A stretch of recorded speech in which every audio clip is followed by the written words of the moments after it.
Hey, what's going on? This is Andre from AndreSanders.net. There are 6 basic needs people need in their life.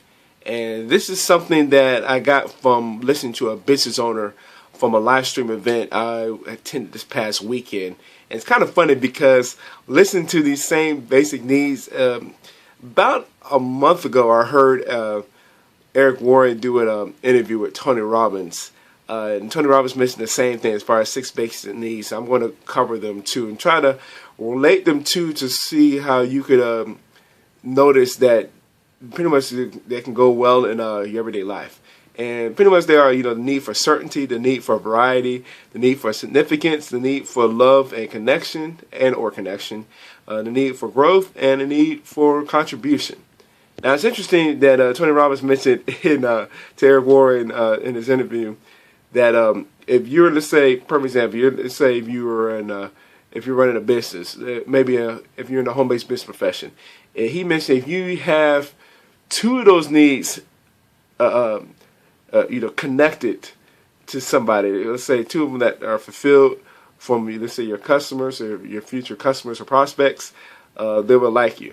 He mentioned he said if you have, let's say, 3 out of 6 needs fulfilled, then they'll pretty much be a customer forever, And it's not interesting to mention that. I think of big time companies, not just in the home-based business profession. I'm talking about big companies on the planet. Like, let's say, for example, Walmart. I mean, how many times have they met certain needs with people? Let's say, the need for significance. Maybe getting a certain item, like maybe some toys, or maybe a connection for, let's say, a variety.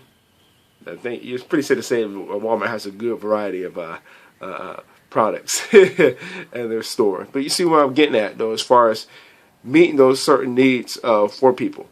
And then, just trying to connect the dots. You see what I'm saying? And really, when you really think about that, I'm not going to get into much depth about each particular need. But you see where I'm coming from as far as, like, man, it is true that even mentioning those 6, there's probably one that you're probably connecting to yourself that is like, you know what, I can relate with one of them, at least one of them, maybe all. So something to really think about too, especially if you're an entrepreneur, because entrepreneurs are out there to help serve people, to be a problem solver, and you can solve, at least one of the 6 problems, or let's say, at least help fulfill one of those 6 needs. The sky is the limit. So it's something to really think about. Again, there's the need for certainty, the need for variety, the need for significance, the need for love and or connection, growth and contribution. So I'm getting that. And I know the last 2, growth and contribution, I know, especially in the home-based business profession, I know there's a lot of successful people too, as far as a lot of leaders in that profession, that's helped them tremendously, especially the contribution part, because goes back to what Zig Ziglar said, if you help enough people get what they want, you can have everything that you want. So something I just wanted to leave you with as far as covering those needs. If you got value for what we shared here, I'd love to read your comments below or like and share this video. And with that being said, I will see you in the next video.